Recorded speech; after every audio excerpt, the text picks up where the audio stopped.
میں آپ کو حصول برکت کے لیے ایک اوریجنل واقعہ بتاتا ہوں. مودودی صاحب کا بیٹا کہتا ہے کہ جی مودودی صاحب جس مسجد میں نماز جمعہ پڑھا کرتے تھے وہاں کا دیوبندی مولوی نا ہر جمعے کی تقریر میں نا گھیر گار کے تقریر انہیں کے اوپر لے آتا تھا.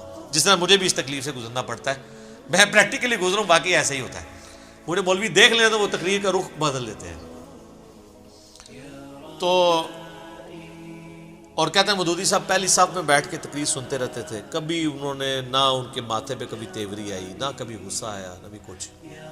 کہتے ہیں ایک دن تو اس نے کہا کہ یہ جو بیٹھا ہے نا یہ سر کڈا جگرا.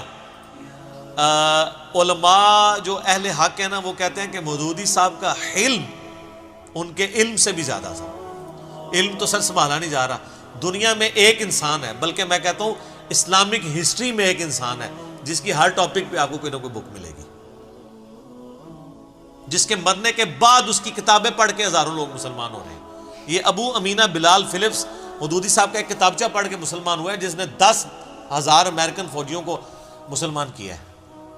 مودودی صاحب کے ایک کتابچے سے ہوا ہے.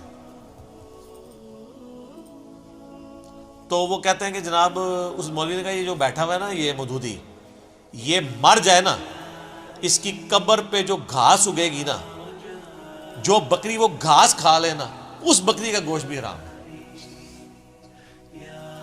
وہ کہتا ہے جی میں تو غصے سے اٹھا, میں واپس آیا, میں نے کہا جی اماں جی میں نے اب اس مسجد میں جمعہ نہیں پڑھنا. ظاہر ہے بیٹا تو بیٹا ہوتا ہے, کون سنتا ہے. تو کہتے ہیں مودودی صاحب آئے تو ٹھنڈے ہو, کہتے ہیں بیٹا کیا ہو گیا, اس سے کیا فرق پڑ جائے گا, کچھ بھی نہیں ہوگا. کہتے ہیں وہ اتنے برف کے بنے ہوئے. تو سر آج اس مولوی کا نام مجھے بھی نہیں پتا, اور وہ مولوی کا ذکر مودودی صاحب کی وجہ سے ہو رہا ہے. جس طرح ابو جہل کا ذکر جو ہے وہ نبی علیہ السلام کی وجہ سے ہو رہا ہے, ورنہ ابو جہل کو کس نے جاننا تھا کہ ایک عمر بن حشام ہوتا تھا, اس کو ابو الحکم کہا جاتا تھا, پھر وہ ابو جہل بن گیا. یہ ساری کی ساری چیزیں کس کے ساتھ جڑی ہوئی ہیں, نبی علیہ السلام کی مبارک ذات کے ساتھ. فرعون مصر کو تو پھر بھی لوگ جانتے تھے کہ وہ حکمران تھے, ابو جہل کی تو کوئی اوقات نہیں تھی, امیہ ابن خلف کی تو کوئی اوقات نہیں تھی, عتبہ کی, شیبہ کی, ان لوگوں کی کوئی اوقات تھی, عبداللہ ابن ابی کی. یہ تو رسول اللہ کی وجہ سے ان کے جو ذکر ہے مردہ ذکر زندہ ہے برائی کے ساتھ, ادروائز تو ان کو کسی نے یاد بھی نہیں کرنا تھا. تو مودودی صاحب کے مخالفین دیکھ لیں اپنی اپنی موتیں مار چکے ہیں آج.